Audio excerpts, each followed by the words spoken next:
Naming तो मैंने शायद थोड़ा सा आपको कॉमन नेम बता दिया था कि वो एन इथाइल एन मिथाइल अमीन बोल दिया था। तो इसका नाम होगा, सबसे पहले आप लॉन्गेस्ट चेन चुनोगे तो यही हो गया ना, तो हो जाएगा एन मिथाइल इथेना अमाइन। एन पे लगा है मिथाइल ग्रुप और ये पूरा हो जाएगा इथेना अमाइन। अगर इसको नेम करना होगा तो क्या करेंगे, इसको एक चेन ले लिया तो N N di methyl methanamine. ठीक है। In aryl amines NH2 group is directly attached to the benzene ring, कुछ ऐसा सा होता है।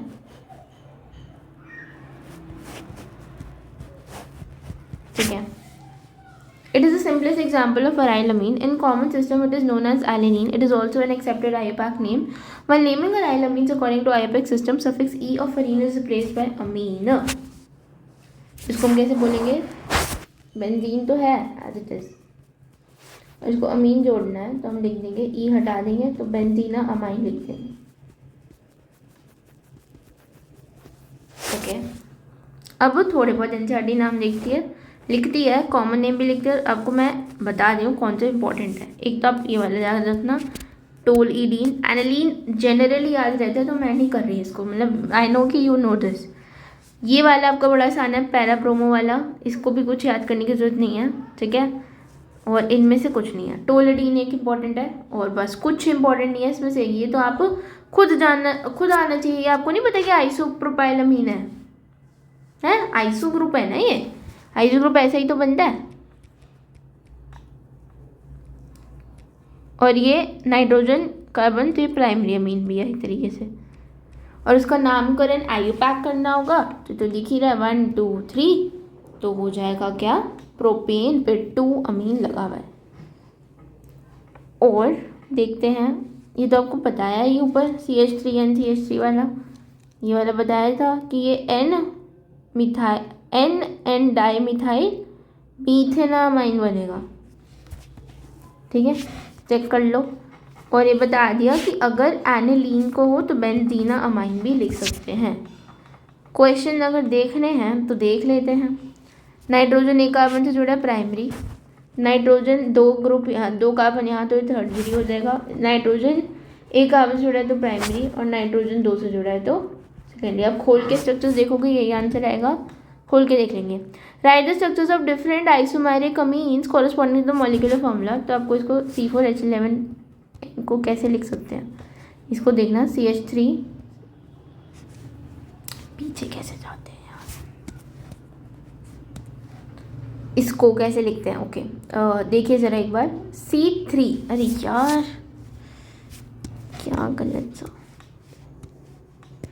I hate this man. C3H7 right. C4H9NH2 मुझे लिखना था, ये वही बन रहा है ना, ये देखो ना C4H9 हाँ तो 9 11 और हाँ यही बन रहा है। इसको आप ऐसे लिखोगे बिल्कुल ठीक है, ये सेम ही है। अब ऐसा क्यों लिखा, क्योंकि हमें एल्काइल ग्रुप की आइसोमेरिज्म आपको पढ़ी हुई है। एल्काइल ग्रुप आइसोमेरिज्म मतलब सिर्फ एल्काइल ग्रुप की बात कर रही हूँ। तो अब C4H9 के आइसोमेरिज्म करके देखेंगे। सबसे पहले carbon carbon carbon carbon carbon, ये पॉसिबल है, ये पॉसिबल है। इसे हम एन एल्काइल कहते हैं, इसको क्या कहते हैं, आइसो कहते हैं इसे। और देखते हैं, ये तो हो गया एन अल्काइल ग्रुप का हो गया है ना। अब आइसो का चेक करते हैं एक बार, ये पॉसिबल है, बिल्कुल पॉसिबल है। और देखते हैं, और ब्यूटाइल में और क्या पॉसिबल है।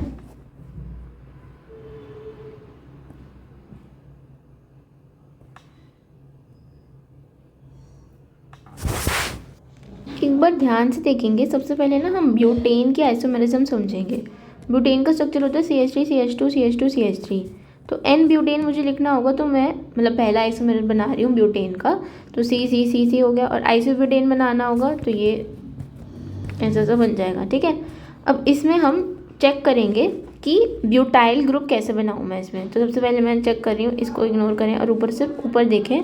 तो पहला वाला मेरे पास है कौन सा, एन ब्यूटेन, और यहाँ पे जो हाइड्रोजन था वो मैंने रिमूव कर दिया और यहाँ पे कोई ग्रुप जुड़ सकता है, कोई भी एक्स्ट्रा ग्रुप। तो मैंने अमोनिया को जोड़ा, तो पहला अमोनिया जब जुड़ा तो एक तो इस कार्बन पे जुड़ सकता है, जब इस कार्बन पे जुड़ा तो ऐसा बना, और जब इस कार्बन पे जुड़ेगा तो कैसा बनेगा, ऐसा बनेगा। ठीक है, ये तो हो गया मेरा एन वाला, एन ब्यूटेन का एन ब्यूटाइल वाला बन गया।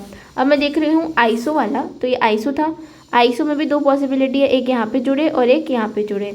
जब यहाँ पे जुड़ा तो NH2 यहाँ जुड़ गया, और ये वाला कहाँ पे जुड़ गया, यहाँ पे जुड़ गया। अब चारों में आप नोटिस करिए कि सारे के सारे प्राइमरी अमीन हैं। और जब हम ये तो जैसे कि मैंने आपको बता दिया था, ये आपके साथ सारे प्राइमरी अमीन हैं।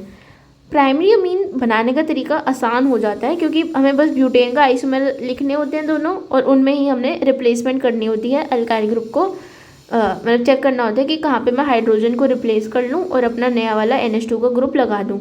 बट सेकेंडरी अमीन और 3 डिग्री अमीन में आपको तो दिमाग लगाना पड़ेगा। आपको सोचना पड़ेगा कि नाइट्रोजन की मेरे को 2 कार्बन एटम के साथ उसका जोड़ना है, तो उसके पास 3 केसेस निकल के आते हैं। या तो तुम 3 कार्बन 1 कार्बन रखो, 2 कार्बन 2 कार्बन रखो, और 3 कार्बन रखो बट आइसो वाले, और ऐसे रखो। तो ये आपको खुद सोचना है। और 3 डिग्री अमीन तो आसान है, नाइट्रोजन को 3 कार्बन से जोड़ो, और आपके पास 4 कार्बन थे तो एक ऐसा ही बनाना ही पड़ेगा, और कोई ऑप्शन नहीं है। प्राइमरी अमीन बनाना आसान है। सेकेंडरी अमीन आप ढंग से देखोगे तो ये तीनों ही मेटामर्स हैं, और मेटामर्स बनाना आसान होता है। बीच वाला जो ब्रिजिंग फंक्शनल ग्रुप होता है उसके अगल बगल में चेंज करते हैं, यहाँ पे 3 तो यहाँ पे 1, यहाँ पे 2 तो यहाँ पे 2, यहाँ पे आपने आइसो कर दिया तो ये 1 कार्बन। ये आपको बनाना कौन सा आसान है, आप प्लीज़ बताएं मुझे। क्योंकि अगर मेरे को ब्यूटेन का आइसोमर पता है तो एन ब्यूटेन और आइसोब्यूटेन मैंने 1 सेकेंड में बना लिया। एन ब्यूटेन आइसोब्यूटेन बनाते साथ ही मैंने यहाँ पे चेक करा कि अगर मैं पहले इस कार्बन पे रिप्लेसमेंट करूँ और फिर इस कार्बन पे रिप्लेसमेंट करूँ, तो इस कार्बन पे जब मैं रिप्लेसमेंट करूँगी, हाइड्रोजन हटाऊँगी यहाँ से और NH2 जोड़ूँगी तो कुछ यूँ बनेगा। सॉरी यूँ नहीं, सॉरी ये वाला बनेगा। ठीक है, ये वाला नहीं, ये वाला बनेगा, ये वाला। और जब मैं इसको हटाऊँगी तो सीधा ये बन जाएगा। ठीक है, सीधा N एल्काइल वाला बन जाएगा। और अगर मैं आइसो वाला लेती हूँ तो इसमें भी 2 ऑप्शन है कि ये वाला हटाओ या ये वाला हाइड्रोजन हटाओ। तो ये वाला हटाया तो अलग ग्रुप बनेगा, और ये वाला हटाया तो अलग ग्रुप बनेगा। बट देखने वाली बात ये है कि सारे के सारे प्राइमरी अमीन बने, चारों। प्राइमरी अमीन में दिमाग नहीं लगाना, दिमाग किस में लगाना है, सेकेंडरी और टर्जरी अमीन। तो ये हो गया right structure of the different isomeric amines corresponding. Right IUPAC name of the all isomers, what type of isomerism is exhibited by different pairs of amines. तो आपके पास ये सारे क्या होते हैं। अगर मैं बात करूँ प्राइमरी, सेकेंडरी और टर्जरी, इन तीनों को अलग अलग देखूँ तो ये सारे के सारे फंक्शनल ग्रुप आइसोमरिज्म दिखाते हैं, क्योंकि प्राइमरी, सेकेंडरी, टर्जरी तीनों ही फंक्शनल ग्रुप आइसोमरिज्म दिखाते हैं। अलग अलग फंक्शनल ग्रुप होते हैं। बट अगर मैं इनकी बात करूँ, प्राइमरी अमीन के अंदर बात करूँ, तो प्राइमरी अमीन में आप चेक करो कि पेरेंट कार्बन चेन इनकी और इनकी क्या है, सेम है। डिफर कहाँ पे कर रहे हैं, पोजीशन पे, तो ये पोजीशन आइसोमरिज्म हो जाएगा ये वाला। और इनकी पेरेंट कार्बन चेन और इनकी पेरेंट कार्बन चेन, सॉरी इसकी पेरेंट कार्बन चेन और इसकी पेरेंट कार्बन चेन डिफरेंट है, तो हो जाएंगे कौन से, चेन आइसोमर। तो कुछ पेरेंट है कुछ चेन है, आपको चेक करना आता ही है, वो तो आप खुद कर लोगे। ठीक है, और ये तो तीनों सेकेंडरी अमीन वाले क्या हो जाएंगे, मेटामर्स हो जाएंगे। ठीक है, और इसमें तो ये है, तो ये एक दूसरे के फंक्शनल है। ये वाला आप ऐसे कर सकते हो, पोजीशन चेन आप चेक कर सकते हो, IUPAC नेम आप लिख सकते हो अकॉर्डिंग टू मी, नहीं तो I will write it down and post this question. Okay, अब मुझे एक और बात डिस्कस करनी है। मान लो कि यहाँ पे ना अमोनिया नहीं होता और OH ग्रुप होता, तब क्या करते। चलो वो डिस्कस करते हैं एक बार, क्योंकि एक बार क्लैरिटी आएगी। आप देखो मैंने क्या करा, C4H9OH लिखा। ये कौन सा कंपाउंड है, C4H9NH2 ना, तो मैंने C4H9OH लिखा, मतलब NH2 को OH से रिप्लेस कर दिया। वही है N ब्यूटेन है और आइसोब्यूटेन है, तो वही कॉपी किया। फिर मैंने यहाँ से हाइड्रोजन का रिप्लेसमेंट किया पहले, फिर यहाँ से किया, तो ये ग्रुप्स बन सकते हैं। और जब यहाँ से किया तो ये बन सकता है। ये प्राइमरी अल्कोहल है, ये सेकेंडरी अल्कोहल है, ये टर्जरी अल्कोहल है, ये प्राइमरी अल्कोहल है। अब इसमें तो सेकेंडरी, टर्जरी, प्राइमरी एक साथ ही आ गए, बट जब अमीन्स में करे तो चारों के चारों क्या बने थे, प्राइमरी बने थे। तो अमीन ना स्पेशल है, थोड़ा सा उसको इज्जत करो उसकी, वो अलग है। इसमें अब और कुछ पॉसिबिलिटी नहीं है, क्योंकि इसमें प्राइमरी, सेकेंडरी, टर्जरी सब बन रहा है। और आपको इसमें वैसे सोचना भी नहीं है कि इसमें हमें मेटामर सोचना हो कि पहले OH को 2 कार्बन के साथ जोड़ूं, जैसे नाइट्रोजन के साथ कर रहे थे आप। ये सब नहीं करना ना इसमें। OH ग्रुप के C4H9OH के 4 ही आइसोमर्स बनेंगे। कितने बनेंगे, 4 आइसोमर्स बन जाएंगे ये वाले, और कोई पॉसिबिलिटी नहीं बनेगी, ठीक है। अब चैप्टर का इजी पोर्शन शुरू होने वाला है। Reduction of the nitro compounds, हम प्रिपरेशन ऑफ अमीन्स देख रहे हैं। सबसे पहले NO2 को सीधा NH2 में कन्वर्ट करने का काम कौन करता है? H2PD इथेनॉल करता है और SNHCl और FeHCl करता है। FeHCl वाला प्रेफर क्यों करते हैं? क्योंकि क्या होता है कि जब आयरन स्क्रैप और हाइड्रोक्लोरिक एसिड यूज़ करते हैं तो Fe और HCl रिएक्ट करके FeCl2 दे देते हैं और हाइड्रोजन दे देते हैं, ठीक है। क्या दे देते हैं? हाइड्रोक्लोरिक एसिड, सॉरी HCl दे देते हैं, सॉरी एक सेकेंड वेट करिए। तो FeCl2 बनता है ना, उसका हाइड्रोलिसिस हो जाता है और वो HCl वापस दे देता है, और HCl अगर वापस मिल जाएगा तो यहाँ पे हमें यूज़ करना ही है, तो रिएक्शन फॉरवर्ड डायरेक्शन में जाएगी। नेक्स्ट है अमोनोलिसिस। अमोनोलिसिस का मतलब आप ऑलरेडी पढ़ चुके हो SN2 रिएक्शन में, जब आपके पास the process of cleavage of the CH bond by ammonia molecule is known as. CH bond को अमोनिया डालते जाना, बार बार डालते जाना, तो हम एक्सेस यूज़ करते हैं। The reaction is carried out in a sealed tube. 373 कैलोरीन। The primary amine thus obtained behave as a nucleophile and can further react with alkyl halide to form secondary tertiary and finally quaternary. अब इसी की बात कर रहे थे हम कि क्या होता है क्वाटरनरी अमोनियम सॉल्ट। अब बड़ा डाउट रहता है कि जैसे ही हमने NH3 का रिएक्शन RX के साथ कराया तो ये तो बन गया सब्स्टिट्यूटेड अमोनियम सॉल्ट। अब इसके बाद हमें एक्सेस में लेना क्या है? अमोनिया को लेना है या कार्बन RX को लेना है? तो सबसे पहली बात, अगर क्वाटरनरी अमोनियम सॉल्ट बन रहा है मतलब अल्काइल ग्रुप एक्सेस में बन रहा है, तो तुम अमोनिया को एक्सेस में लेके क्या करोगे? लोगे तो इसको ही ना। तो ये डाउट एक तो बड़ा सिली डाउट होता है, सिली। तो जो हमारा पीछे RNH3 प्लस X माइनस बना था उसकी हाइड्रोलिसिस हमने कराई तो RNH2 ऑब्टेन हो गया। फिर आपने एक्सेस में किसको लेना है? अल्काइल हैलाइड को एक्सेस में लेना है, वेरी इंपॉर्टेंट। तो आप क्या बना डालोगे? R2NH बना डालोगे, ठीक है। ये वाला R ने इसको रिप्लेस कर लिया, जैसे कि RNH2 है ना, इसको भी ऐसे लिख सकते हैं। अब क्या बन रहा है? बस 2 R बन रहे हैं तो हाइड्रोजन हट जाएगा और 2 R जुड़ जाएंगे तो बना R2NH। फिर से आपने RX दिया है तो ये वाला हाइड्रोजन फिर से हट जाएगा और यहाँ पे R जुड़ जाएगा, तो इसको भूल जाओ, तो NR3 बन जाएगा। ऐसे लिखते हैं, 3 डिग्री हो गया। और फिर जब आप फिर से RX डालोगे ना तो बन जाएगा R4। जब आपको मतलब अमोनिया के साथ 4 R जोड़ने हैं ना तो इसमें प्लस चार्ज आ जाएगा, ठीक है, और X माइनस भी जुड़ जाएगा। तो R4N प्लस X माइनस, और जो हमने यहाँ पे RNH3 प्लस X माइनस कहा था ना कि ऑब्टेन कैसे किया था? हाइड्रोलिसिस करा लो या फिर एक स्ट्रॉन्ग बेस यूज़ कर लो NaOH, तो हमें RNH2 मिल जाएगा, H2Na प्लस X माइनस अलग हो जाएगा। अमोनोलिसिस का डिसएडवांटेज होता है कि it yields a mixture of primary, secondary, tertiary amines and also quaternary. However, primary amine is obtained as a major product by taking large। मान लो कि तुमने इसको एक्सेस में नहीं लिया, किसको लिया है? अमोनिया एक्सेस में लिया। जैसे कि यहाँ पे अगर हम पीछे जाएं, थोड़ा पीछे यहाँ पे जाएं, अगर ये एक्सेस में हो जाए तो ये बना, और फिर हमने NaOH डाला था और RNH2 बन गया। ऑलरेडी ये एक्सेस में ही था और ये बहुत कम था, तो यहाँ पे RX अवेलेबल नहीं है और सिर्फ अमोनिया ही अवेलेबल है, तो आप RNH2 ही फाइनल प्रोडक्ट बनाओगे, ठीक है। ये बड़ा आपका फ़ायदा हो जाता है। नेक्स्ट है right the chemical equations of ethanolic NH3 with C2H5Cl। Okay, तो ये अमोनोलिसिस ही पूछ रहा है बेटा।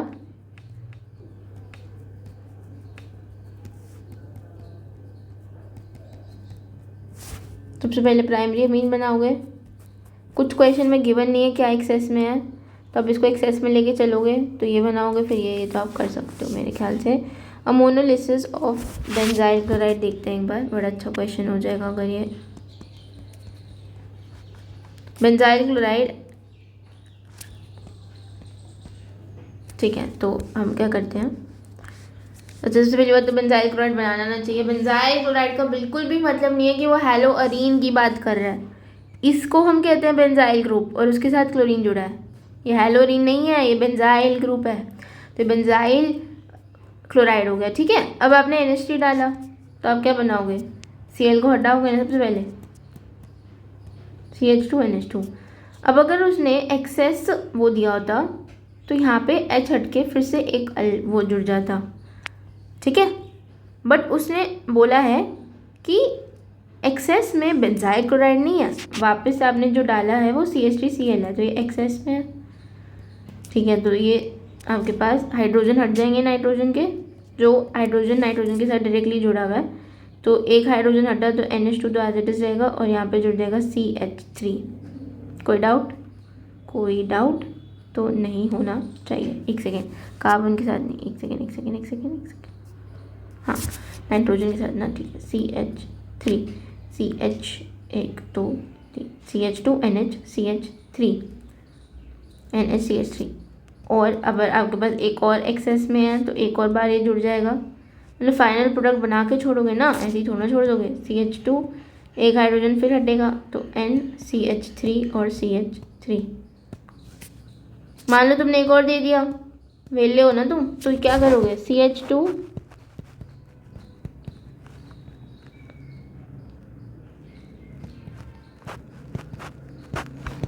क्या है ये पॉसिबल है तो सही। इसको ऐसे नहीं लिखेंगे ना, इसको कम एक साथ लिख देंगे Cl- ऐसे ग्रुप जुड़ा देंगे।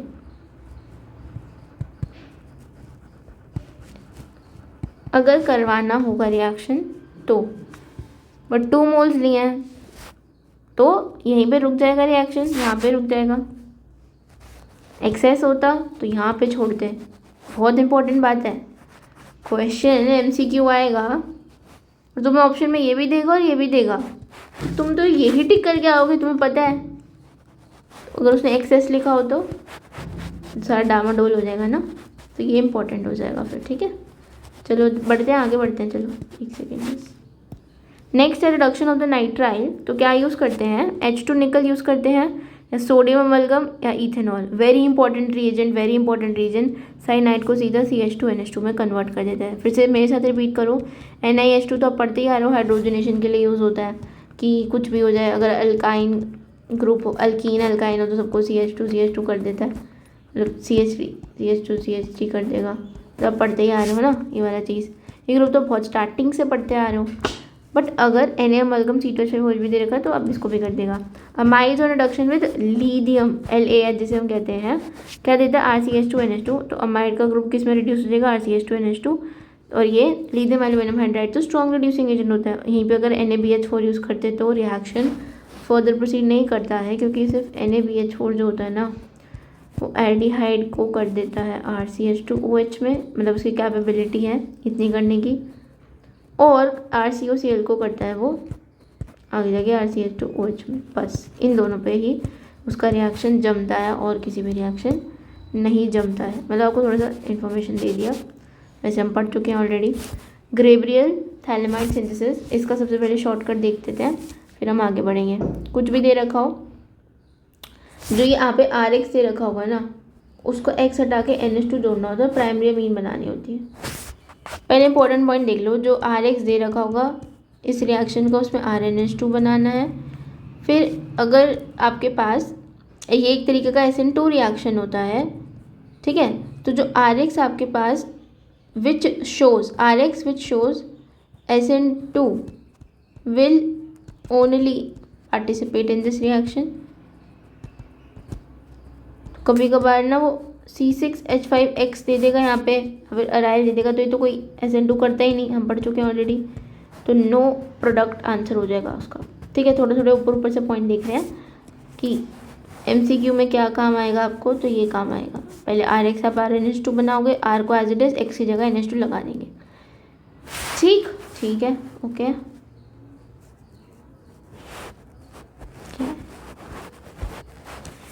तो NH में पहले KOH डाला तो N-K+ जुड़ गया, यहाँ से K+ था, यहाँ पे OH- था, इसका हाइड्रोजन हटा, N- के साथ K+ जोड़ा, फिर RX ने रिएक्शन दिया तो N अल्काइल थैलेमिड बनता है। इसे क्या कहते हैं? इस टाइप के स्ट्रक्चर को हम थैलेमिड कहते हैं। थैलेमिड फर्दर NOH के साथ रिएक्ट करता है तो सॉल्ट दे देता है और RNH2 अलग हो जाता है। मैकेनिज्म इज़ इम्पॉर्टेंट, तो आप इसको 3-4 बार लिखिए तो आपको बिल्कुल अच्छे से आ जाएगा। मैं भी आपको लिखवाती हूँ, 1 सेकेंड रुकिए। चलो एक बार हम खुद रिएक्शन लिखने की कोशिश करते हैं। आपसे बिल्कुल होगा। सबसे पहले आपको ये याद रखना है कि आपको थैलामिड लेना है। क्या लेना है? थैलामिड। क्या लेना है? थैलामिड। तो सबसे पहले तो आपको थैलामिड का स्ट्रक्चर देखना होता है। ये बना होगा सबसे पहले। फिर यहाँ पे डबल बॉन्ड O आएगा और यहाँ डबल बॉन्ड O आएगा, यहाँ पे N आएगा, यहाँ N आएगा, ये कार्बन है, और यहाँ H। सबसे पहले क्या हो गया? थैलामिड का स्ट्रक्चर हो गया। चलो एक एक करके हम डिस्कस करते हैं। फिर हमने डाला था KOH। KOH ने क्या करा? K प्लस अलग करा, OH माइनस अलग करा, और यहाँ N माइनस और H प्लस है, तो OH तो H से ही अट्रैक्ट होगा और K plus N minus attract होगा। तो ये तो बेसिक सा हो गया कि कहाँ पे कौन सा ग्रुप आना चाहिए, वो तो आपको खुद ही पता लगा। ठीक है, N माइनस के साथ मैंने K प्लस जोड़ दिया। ठीक है, N माइनस K प्लस मैंने जोड़ दिया। फिर मैंने RX करा। अब इसकी पोलैरिटी आपको पता ही है, प्लस होगा माइनस होगा, माइनस के साथ प्लस जुड़ना चाहिए। तो ये तो कॉमन सेंस से हो रहा है भाई, ये तो कॉमन सेंस से हो रहा है। C डबल बॉन्ड O, यहाँ N और यहाँ R। इसके बाद NCERT ने क्या किया था? थोड़ा सोचते हैं, पर उससे पहले हम इसका नाम लिखते हैं कि N अल्काइल। कैसा है? 3 डिग्री है ना, N अल्काइल। एक सेकेंड पहले चलो छोड़ो, अल्काइल है। ठीक है, थैलामिड। ठीक है, इतना क्लियर हो गया आपको। अब इसके बाद NCERT ने क्या किया था? इसमें फर्दर NaOH डाल दिया। जैसे ही NaOH इसमें डल जाएगा तो ये Na प्लस, ये OH माइनस, तो जो अब कंपाउंड बनेगा वो ध्यान से देखेंगे, वो बनता है आपके पास सॉल्ट। और जो आपको चाहिए है ना इस प्रोडक्ट से, हमें तो अमीन्स की प्रिपरेशन करनी है, तो RNH2। तो ये RNH2 वाला ग्रुप इनके हाइड्रोजन लेके अलग हो जाएगा, और जो ये ONA ग्रुप है वो यहाँ लग जाएंगे। तो 2 मोल NaH आप यूज़ करेंगे बेसिकली। तो अगर मान लो कि 2 मोल NaOH आपने यूज़ किया, तो ये 2 हाइड्रोजन हमें चाहिए इस RN के साथ कंबाइन करने के लिए, तो RNH2 बन गया। अब 2 मोल ONA बच गए, ये 2 मोल ONA, 2 मोल ONA इसी डबल बॉन्ड O के साथ जुड़ गए। भाई ये तो बिल्कुल क्रिस्टल क्लियर दिख रहा है नहीं? तो ये एक बार आप खुद लिखेंगे, प्रैक्टिस बिना देखें, तो आपको थोड़ा थोड़ा दिमाग लगाना पड़ेगा। आप एक और बार लिखिए, मैं एक और बार लिखती हूँ आपके सामने, रुकिए। बेसिकली इससे पीछे हो नहीं रहा था तो मैंने यहीं पे छोड़ा, अब यहीं से हम लिखते हैं, कोई बात नहीं। C डबल बॉन्ड O, ठीक है, और यहाँ पे पोलैरिटी सबसे पहले तो थैलामिड का स्ट्रक्चर आपको बनाना आना चाहिए, ऐसा बनेगा। फिर आपको N माइनस K प्लस के साथ जोड़ना है, तो हम सबसे थोड़ी जल्दी करते हैं इस बार। N माइनस K प्लस मैंने जोड़ दिया। फिर फर्दर मैंने इसका रिएक्शन किसके साथ कराना था, जल्दी बताओ? NR बनाना था ना, जल्दी से करते हैं एक बार। C double bond O, C double bond O, NR, ये बना आपका। आपने बेसिकली RX दिया। अब क्या होगा? NaOH आया था, कितने? 2 मोल आया था। इस NR को प्राइमरी अमीन बनने के लिए 2 हाइड्रोजन चाहिए, तो 2 हाइड्रोजन उसको यहाँ से मिल गए, तो उसने RNH2 बना लिया। अब जो बचा हुआ कंपाउंड है उसको पहले आप एज इट इज लिखिए, C double bond O, C double bond O बचा हुआ है। अब आपको ONA मिला यहाँ से, और 2 मोल ONA मिला, तो 1 मोल ONA यहाँ और 1 मोल ONA यहाँ, साइन नेगेटिव का आ जाएगा और प्लस RNH2। आई थिंक अब तो क्रिस्टल क्लियर है। सबसे पहले थैलामिड, फिर KOH का reaction N minus K plus, फिर RX अल्काइल हाइड्रेगा, प्लस माइनस देंगे तो यहाँ पे RN जुड़ जाएगा और KX अलग। ठीक है, KX अलग और माइनस KX लिख दीजिए, और फिर आपके पास हो जाएगा। ठीक है, नेक्स्ट बढ़ते हैं हम। Very important reaction, Hofmann bromide degradation. इसका DM क्या है कि जो RCONH2 है उसमें से एक कार्बन कम करके आप अमीन बना दीजिए, कुछ भी हो। मान लो कि PHCONH2 दे रखा है, तो PHNH2 बना दीजिए, बस एक कार्बन को कम करना है। इसको हम कहते हैं पेज टियर रिएक्शन। क्यों कहते हैं? कुछ सोचो यार, क्यों नहीं कहेंगे, पहले आप ये सोचिए।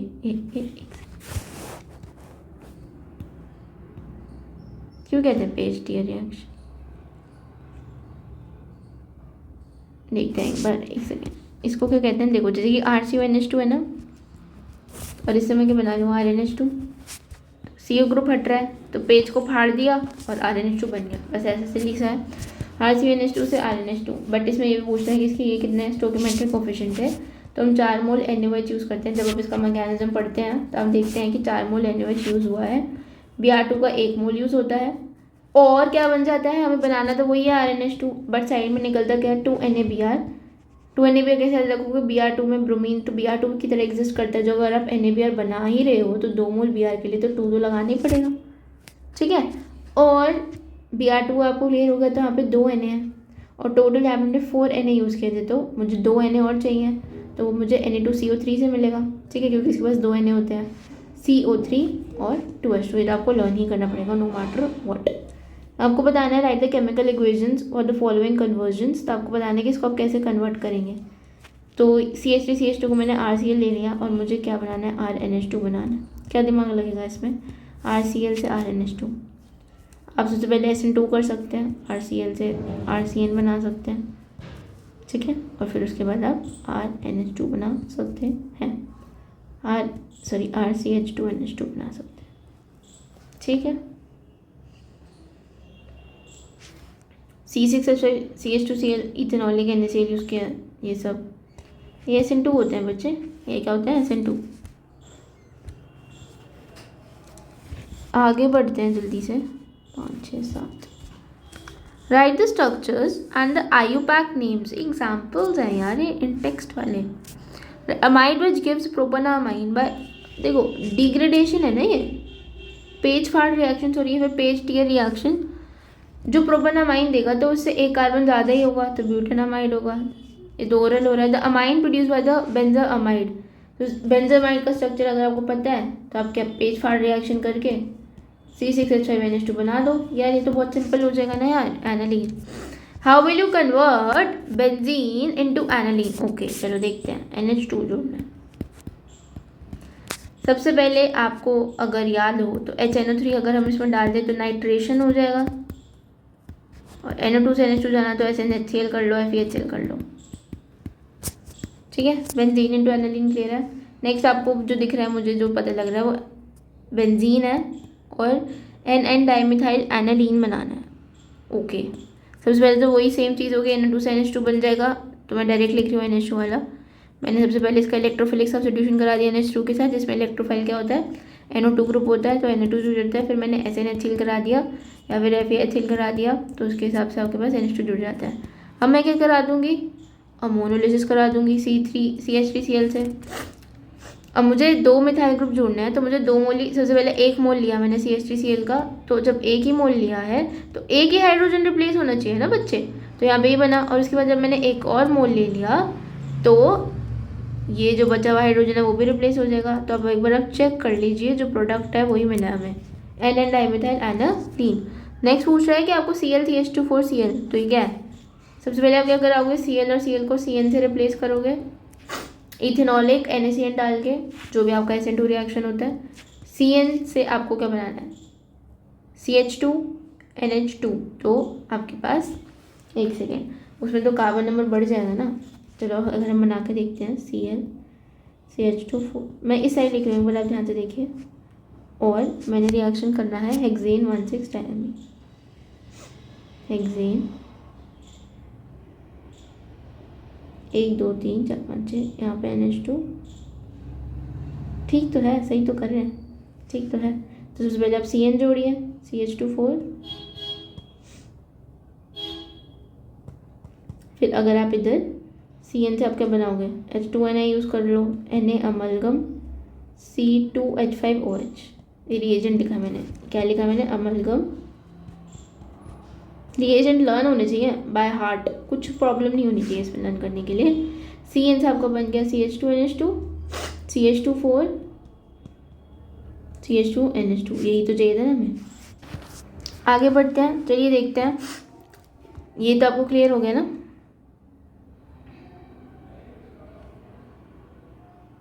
ये तो आपको क्लियर हो गया। नेक्स्ट पढ़ते हैं, फिजिकल प्रॉपर्टीज़ बहुत अंडररेटेड चीज़ें हैं, इफ ऑफन इग्नोर की जाती है क्योंकि पढ़ने का बिल्कुल मन ही नहीं करता, ऐसा लगता है कोई क्वेश्चन ही नहीं आएगा इसमें से, बट हम जरूर पढ़ेंगे। कहता है the lower aliphatic amines are gases with fishy odour. Fishy क्या होता है भाई, फिश जैसी स्मेल होती है। प्राइमरी अमीन्स विद 3 और more carbon atoms are liquid, starting में लिक्विड ही होता है, ठीक है, and still higher one the solid. एक बात बताओ, जब हम हाइड्रोकार्बन पढ़ते थे तो हम स्टार्टिंग में पढ़ते थे कि C1 C3 गैसेज हैं, C2 C4 थोड़े से लिक्विड है, उसमें सॉलिड है। इसमें स्टार्टिंग में ही उसने कह दिया 3-4 कार्बन एटम्स वाले लिक्विड है। Still higher ones are solid. Aniline and other aryl amines are usually colorless but get colored. ये वाला स्टेटमेंट ना वो बहुत बार पूछता है एसोसिएशन रीजन वगैरह में। तो aniline and other aryl amines are usually colorless but get colored on storage due to the atmospheric oxidation. Cause है कि जब ऑक्सीडेशन होगा तो आपके पास कलरिंग तो हो गई। नेक्स्ट पढ़ते हैं, वेरी इंपॉर्टेंट लाइन। चलो एक सेकेंड, इसको हाईलाइटर का। Lower aliphatic amines are soluble in water. एक सेकेंड, इसको कम करो ना, इतना थिकनेस क्या करना है। Because they can form hydrogen bonds with water molecules, however solubility decreases with increase in the molar mass of the amines. तो जैसे जैसे आपके पास कार्बन नंबर बढ़ेगा, मोलर मास बढ़ेगा, सॉल्युबिलिटी डिक्रीज होगी। तो डायरेक्ट इक्वेशन लिख सकते हैं, solubility inversely proportional to the mass या फिर नंबर ऑफ कार्बन। ठीक है, नंबर ऑफ कार्बन। ओरली बता रही हूँ ना यार थोड़ा। However, solubility decreases with increase in the molar mass of means size बढ़ता है किसका, हाइड्रोफोबिक। अल्काइल पार्ट क्या होता है, हाइड्रोफोबिक होता है ना, पानी से डरने वाला। हाइड्रोफिलिक तो बिल्कुल भी नहीं है। Higher amines are insoluble in water, क्योंकि कार्बन नंबर बढ़ चुका है। Considering the electronegativity of nitrogen of amine and oxygen of alcohol as 3.0 and 3.5।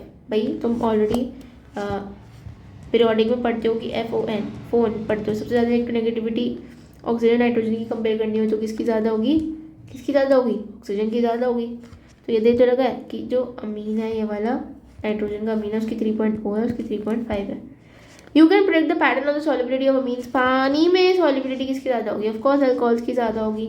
ठीक है, ये तो दिख ही रहा है, इलेक्ट्रोनेगेटिविटी से हमने बता दिया कि इसकी ही ज़्यादा होगी। Amines are soluble in organic solvent like alcohol, ether, benzene, like dissolves like. You may remember that alcohol ज़्यादा पोलर है than amines and form strong intermolecular। खुद क्वेश्चन पूछता है और आंसर भी अगली लाइन में दे ही दिया है कि ज़्यादा पोलर है अल्कोहल तो स्ट्रॉन्गर इंटरमोलिकुलर हाइड्रोजन बनाएंगे देन अमीन्स। सॉल्युबिलिटी भी तो ज़्यादा होगी ना पानी में ब्यूटेन 1 की as compare to butane 1 amine.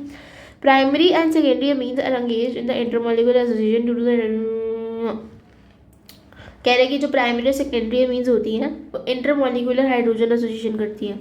एक होता है इंट्रा और एक होता है इंटर। इंटर होता है बिटवीन द 2 मॉलिक्यूल्स और इंटर की वजह से हमेशा एसोसिएशन होता है 2 मॉलिक्यूल्स का। तो एक नाइट्रोजन एक अपना देता है नाइट्रोजन और दूसरा अपना हाइड्रोजन देता है फॉर अदर मॉलिक्यूल। ये ज़्यादा प्राइमरी में दिखता है क्योंकि उसमें 2 हाइड्रोजन एटम्स हैं for the hydrogen bond formation. Tertiary means के पास कोई इंटरमोलिकुलर एसोसिएशन का ऑप्शन ही नहीं है भाई, वो तो कैसी सी हैं NR3। कहाँ है हाइड्रोजन, कोई हाइड्रोजन ही नहीं है। Therefore, order of the boiling points of the isomeric amines is as follow: primary more than secondary more than tertiary। boiling point अब ब्रांचिंग से पढ़ते आए हो ना, inversely proportional to the branching होता है। तो उसमें आप एक कॉन्सेप्ट लगा सकते हो कि हाइड्रोजन की अवेलेबिलिटी से आप हाइड्रोजन बॉन्डिंग चेक कर सकते हो। नहीं तो क्या ज़रूरत है भाई, हमने तो पढ़ रखा है कि आइसोमेरिक ग्रुप्स का तो बॉइलिंग पॉइंट कम ही हो जाता है। ये तो हम हाइड्रोकार्बन से पढ़ते आ रहे हैं। तो अगर आपको इसका कंपेयर करने को दे दिया, अभी होगा शायद आगे एक क्वेश्चन तो होगा, आगे क्वेश्चन आएगा तब हम देखेंगे। ये उसने दिखा रखी है प्राइमरी अमीन में इंटरमोलिकुलर हाइड्रोजन बॉन्डिंग। कैसे दिखा रखी है, ये नाइट्रोजन है और ये हाइड्रोजन है। हाइड्रोजन को किससे प्यार होता है, FOAN, इनके साथ करता है वो इंटरमोलिकुलर हाइड्रोजन बॉन्डिंग। या नाइट्रोजन अवेलेबल है तो उसके साथ उसने कर लिया। Boiling point of amines alcohols and alkanes almost the same molar mass are shown. देखते हैं एक बार, थोड़ा सा डिस्कस हो जाएगा ना। तो देखो अब अल्कोहल का ज़्यादा ही है 74 बॉइलिंग पॉइंट और अमीन से एक, अच्छा ये है ना बॉइलिंग पॉइंट, ये और ये ज़्यादा ही है अल्कोहल का। एक second please. I think physical properties और मेथड ऑफ प्रिपरेशन तक आपको समझ आया है। इसको यहीं तक रखते हैं, शुरू करेंगे केमिकल रिएक्शन से नेक्स्ट में। Bye bye.